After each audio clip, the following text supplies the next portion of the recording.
this is Piles of Books, and today I'm going to be talking about my favorite books from 2023. So let's get into it.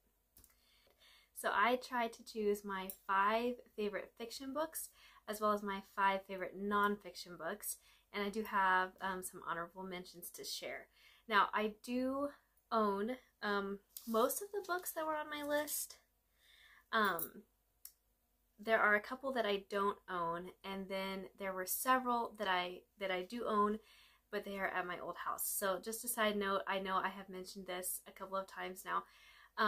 We moved a couple of months ago, but not all my books are at the new house. So I rounded up the ones that I could find, and the rest are still left behind at the other house, and I need to get them over here, but we're just gonna go with it today. So I think we'll start with my fiction reads because I have most of them here with me. So these are in no particular order. I read more fiction last year than I have read in the previous years. I did read a lot of fiction, and I really enjoyed most of the books that I read. So this was hard for me to choose, but these are the ones that have stayed with me the most. So the first book on my list is one that I don't own. It is My Cousin Rachel by Daphne du Maurier. I read Rebecca by the same author in 2022, and I definitely had a love-hate relationship with that book. But I knew that I wanted to read more by the author, and after doing some research, I found that the next title that I wanted to read was My Cousin Rachel. So, but I did want some time in between the two to give myself a little bit of a recovery from Rebecca, and I'm so glad that I chose to do that. So My Cousin Rachel is primarily about a young man named Philip, and he is raised by his much older cousin Ambrose. Ambrose is more like an uncle to him. They're bachelors, they're wealthy bachelors. Ambrose owns this huge estate, and Ambrose has no desire to get married. And then one day he goes off. I don't even really remember why. I think he was just taking a vacation, and he is writing to Philip back home, and one day Philip receives a letter that Ambrose has gotten married to a woman named Rachel. So you can tell in the letters that things are going awry, but Philip doesn't really know what to do, and Philip ends up going to try to figure out what is the matter with Ambrose. But by the time he reaches Ambrose has already died, and Philip doesn't know why. It seems that he had this sudden sickness, but just things, seem kind of off. Anyway, he's very mad at Rachel. He does not like Rachel. He feels that Rachel stole Ambrose from him, and then, he doesn't know if maybe Rachel was behind Ambrose's sudden death. So he ends up bringing Rachel home anyway with him, just because he felt like that was his duty, and then things unfold more from there. This book was excellent.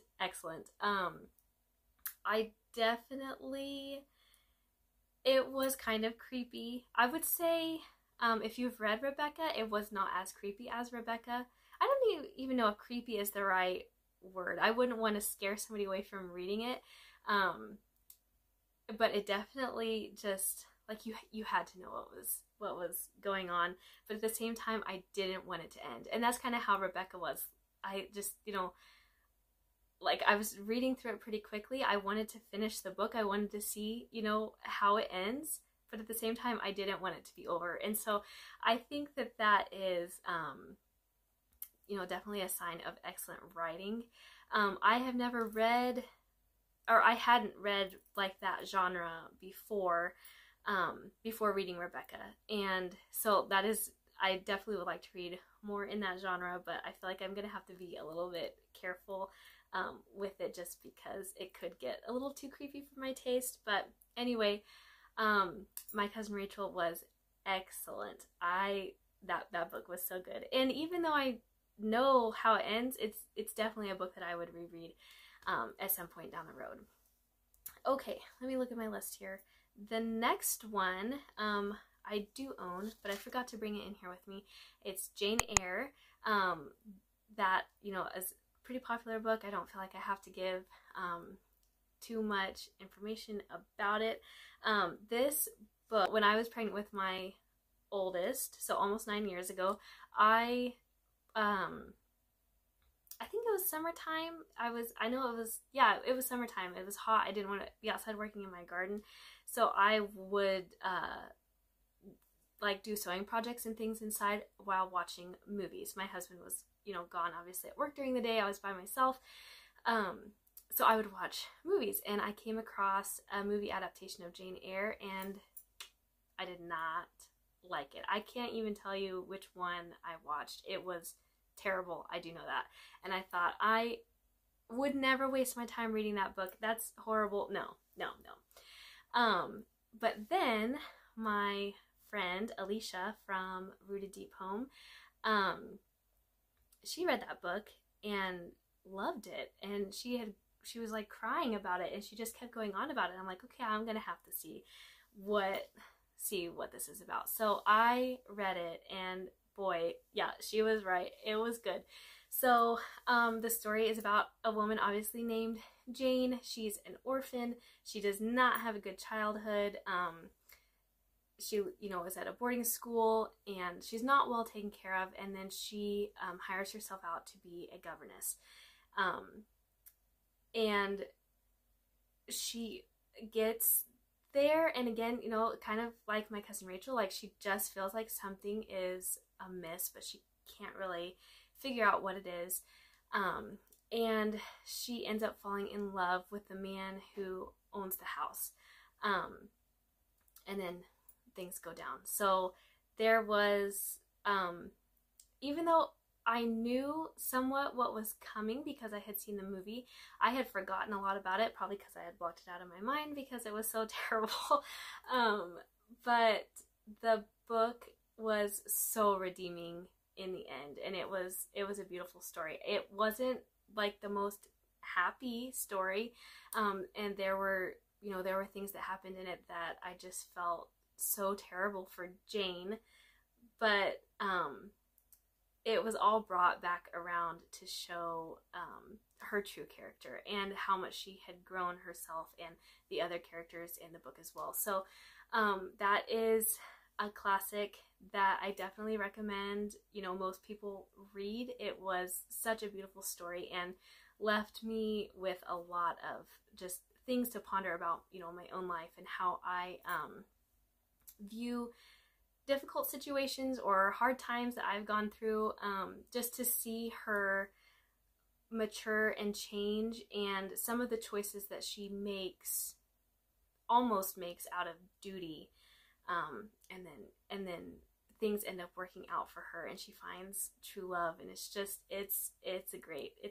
a wonderful story. Okay, so the next three I have right here with me. The first one is Sir Walter Scott's The Lady of the Lake. This is a tiny book. It is divided into 6 cantos. Yes, I think canto, basically 6 large sections. It's an epic poem, so it's all written in verse, and it all rhymes, and the language, the poetic language in here is, I've never read anything like it. So this is kind of a love story, but also kind of a family loyalty sort of story. So we have James Fitzjames. He is the son of the king, and I don't know if he goes on a hunting expedition maybe, and he runs into some people, and then like he secretly knows who they are, and then some of that family secretly knows who he is, but neither party is willing to just come right out and, you know, be upfront about it. So they take care of him, and then there ends up being some big a dispute between clans, a feud between clans, and they some of like the bad people wanted to overthrow the king. And so obviously Fitzjames is seeing this happening. They're going for his family, and full circle in a different way that was surprising, and it was fresh and new, and I loved that. I was in love with the just the beautiful language and the visions that you had of Scotland's shores. Like I already wanted to go to Scotland, because who doesn't want to go to Scotland? But after reading this book, yeah, I want to go to Scotland for sure. This was excellent. Now I will say I had started reading this, and I had read the first 2 cantos, I think, and then I realized, whoa, I missed something big here. It is easy to read, but it's also easy to miss some of the big things, because just the language is older, for sure. So I ended up finding, I think it was just a Wikipedia article that had basically a synopsis of each canto. So I would read the canto, and then I would read that synopsis just to make sure that I had gotten all of the details right, because I had mixed up some people, and I realized that it wasn't right. So I ended up starting over. Like I said, I wasn't that far in, but this was I don't know, this was probably my favorite fiction read of 2023. If I could choose just one, I think that this would be it. Okay, the next one is The Scarlet Pimpernel. I'm not even gonna try to say that author's name. Baroness Orczy, maybe? This book, I knew, like, it was on my radar. I wanted to read it, but I wasn't, like, in a hurry to get to it. And then I found this used, just at the thrift store or something, and I flew through it in just, I think I read it in 3 days. My edition has 323 pages, and yeah, I think it only took 3 days to read it. This was so good, and I don't want to say too much, because it has like a huge plot twist that I did not see coming. And I mean, like, looking back now, I totally should have seen it coming, but I did not. So this is about it's mostly about a husband and wife who are estranged, but and it's mostly from the wife's point of view. I don't know if estranged is the right word. Like, they live together, they love each other, but they just have very separate lives. And she is feeling sad about it. She doesn't know what happened. And I don't believe that they've been married for that long, maybe a handful of years or something in the book, but she just wants things to be how they were. And she's trying to fully win him back, and he doesn't necessarily seem that interested, and she cannot figure out what's wrong. And then it's during the French Revolution, and they live in England, I believe. And he goes off for long periods of time where, he'll be gone for a week or two at a time, and she doesn't know where he's going, she doesn't know what he's doing, and you definitely get the feeling that there's some unfaithfulness going on. And then just the last several chapters, I don't know, the last quarter of the book is page turning, you cannot put it down. And the ending is hilarious, and so redemptive. This was such a fun read. And then for my last fiction read, we have Christie. This is by Catherine Marshall. This book was a surprise to me. So I don't know, maybe a surprise. I figured that I probably would enjoy it. I did not expect to enjoy it as much as I did, though. This story is a beautiful story. It's about a young woman named Christie, and she leaves her home to teach at a mission in a very, very, very poor hill country area, Cutter Gap.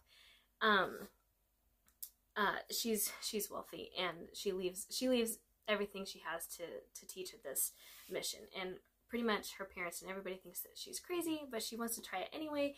And she goes there, and the story is her basically learning to love these people, and they frustrate her, they irritate her. Many of their superstitions and their traditions and things she just cannot understand. And there are people. There's another lady who works at the mission, an older Quaker lady who basically pulls her under her wing and just shows her, like, you have to have compassion. Like, these people, they are smart in their own way, and they are set in their own ways, and you cannot change them to be what you want them to be. Maybe you need to change to be more like them in some ways. So there is also a love story, a love triangle, I should say, that, it comes down to the last page, literally the last paragraph. Who is she going to choose? And so that was kind of a fun part of the story too, but definitely just her growth as a character was so wonderful to see. And it is based on a true story, so that was fun. All right, really quickly, we're going to go through my favorite nonfiction reads. I only have one here to show you, and that is Gifts from the Sea by Anne Morrow Lindbergh. I love this book so much that I read it twice in 2023. Once I read it in January, and then I read it in October. So this is just a short, tiny book, and just of different essays. Like, you don't have to sit and read them. You don't have to read it from cover to cover. You don't have to read them, all at once. There are 8 of them, and she basically takes different seashells and other elements from the ocean and just writes an essay about them, how they relate to her as a wife and mom. If you know anything of their story, it is fairly sad, but this book, for me as a stay-at-home wife and mom, this book was a breath of fresh air for sure, and I'm sure that I will talk about it more in future videos because this book had a huge impact on me. Okay, the next one, like I said, I own it, but I don't have it here with me. It's Fierce Convictions by Karen Swallow Prior, and it is about a woman named Hannah More. Hannah More was, you could say, a colleague of William Wilberforce. They were friends. They, fought together for the abolition of slavery in Great Britain, and she did a lot with the education side of things. She did a lot with, especially girls' education, and she didn't like the idea that women just needed to be wallflowers, basically just pretty wives for their husbands. She wanted girls to grow up with an education and, in actual, like, academic subjects, not just painting and singing, but useful things as well. So that story was fascinating. I really enjoyed that one a lot. The next one is God's Smuggler. This is by Brother Andrew. Again, this was one that I flew through. It was a super fast read for me, and it was very touching in many ways. I feel like that this is a book, if you are a Christian and you haven't read this, this is a must read in my opinion. So I don't think he grows up in a Christian home, or maybe he does and he just kind of, just kind of strays as he grows older. He joins the military, and then, like, he is not walking the straight and narrow, that is for sure. And then he ends up having this conversion story, and he, like, flings himself into Christianity. And he has a girlfriend when he comes back home, and, like, she was very devout, a very devout Christian, and then even she was like, okay, you're crazy. But he keeps going, and he faces a lot of adversity. He faces a lot of just persecution and people making fun of him. But he just keeps going. He keeps persevering, doing what he feels like God wants him to do, and he ends up traveling undercover behind the Iron Curtain to give Bibles to Christians who don't have them. So a lot of the stories that he shares were very touching and very convicting. As a Christian in modern day America, like I am not in need of anything, and I have, I've got a handful of Bibles myself, and then, a couple of my kids have Bibles, my husband has a Bible, like, we have a couple of just extra Bibles in the house, like, it didn't really, I know that there are definitely, Christians out there who don't have God's word at their disposal anytime they want it, but reading some of these stories of people who just were hungry for God's word and didn't have it, was eye-opening.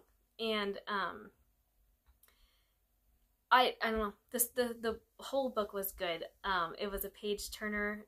Definitely, I couldn't put it down. I wanted to keep seeing how God was blessing him and how God was leading him to do these great things. So that was, I don't know, that might have been my favorite nonfiction of 2023. I definitely will read it again. I have recommended it to my husband several times, so I know he's going to try to get to it this year, and I might even try to read it again this year as well. Okay, we have two more. The first one is Habits of the Household by Justin Whitmore Early, I believe is his name. That I listened to that one on audio, and then I bought the physical copy and I gave it to my husband to read. I wanted it for our home anyway, and to be able to lend it out to people. So I would like to read it again fairly soon. Read the physical copy, and be able to take notes on it. This book is all about building habits in your home, specifically regarding parenting, although there were some marriage things in there as well, things about marriage.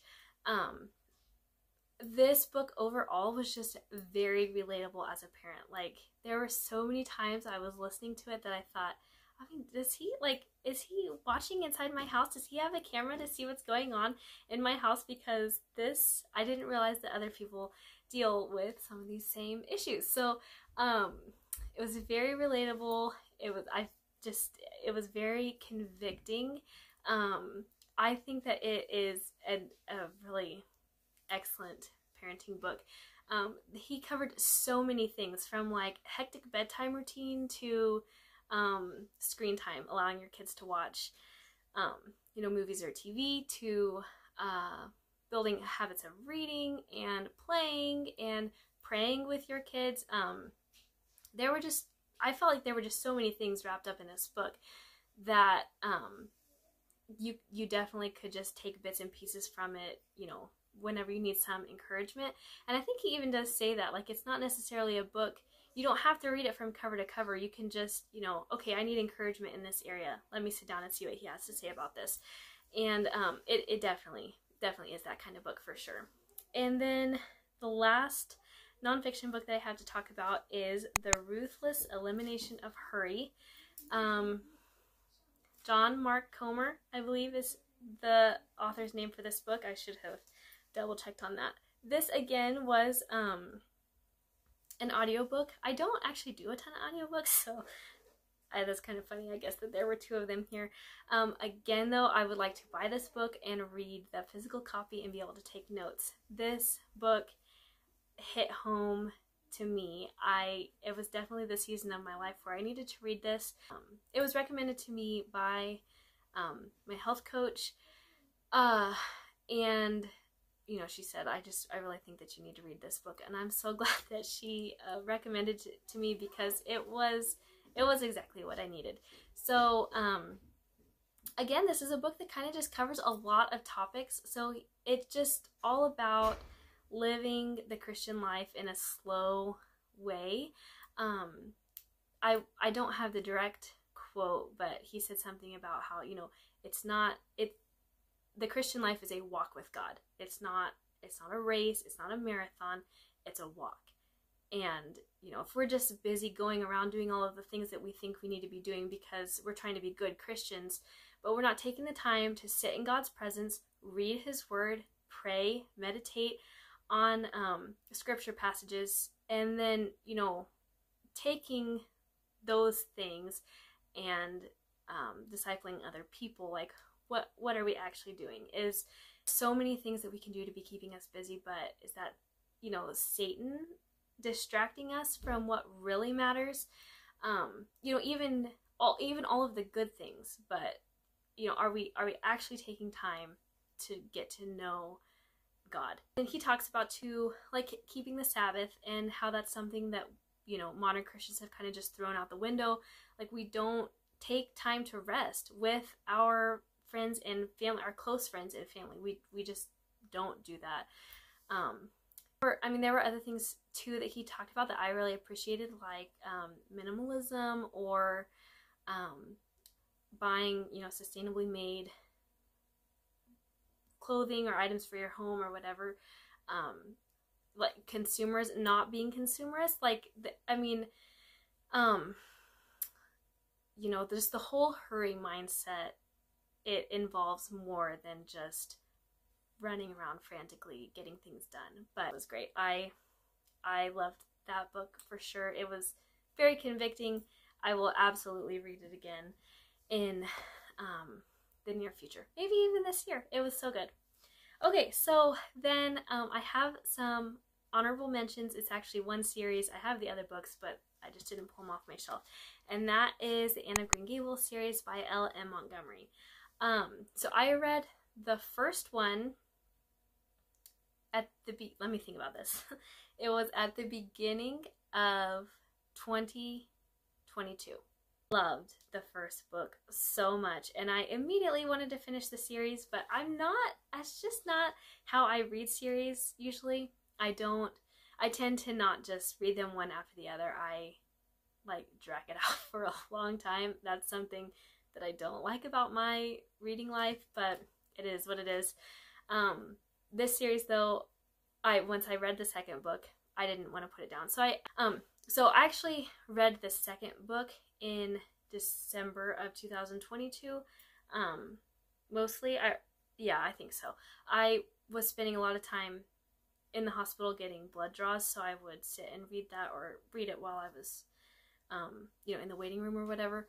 And that book was, I mean, it was just great. Like, there was, what is not to love about that book? And then, I read the rest of them pretty quickly, except for the last one, because I didn't own it. So I borrowed a copy from a friend, and then she ended up buying me one, so I switched with her, and I've finally finished off the series. I don't know when that was. In October, maybe? And the whole series was excellent. I will say there were 2 books, and I cannot think of which ones right off the top of my head, which ones they were. I want to say 4 and 5 maybe. I don't feel like you have to read those books. Like, I'm glad that I read them, but I wouldn't necessarily read them again when I do read the series again. And I have told several people who were interested in reading the series, I think you can skip these books.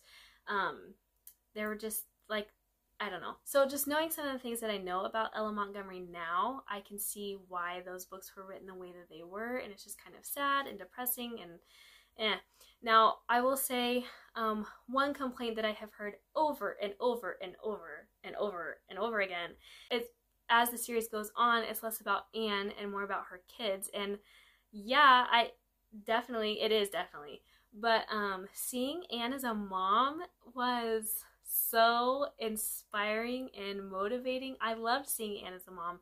I did not mind at all that her kids were, you know, the focus of the last books. 2, I will say that the very last book of the series, Rilla of Ingleside, Rilla is her youngest daughter.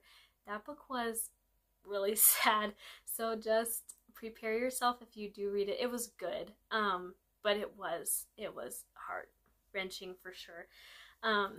I loved seeing Anne from the time she was a little girl through, you know, her college days to after college and being married and raising a family. Like, just the whole series was wonderful. I loved them all, except for those 2 books that I just didn't really care for, but the rest of the books are absolutely they're classics for a reason.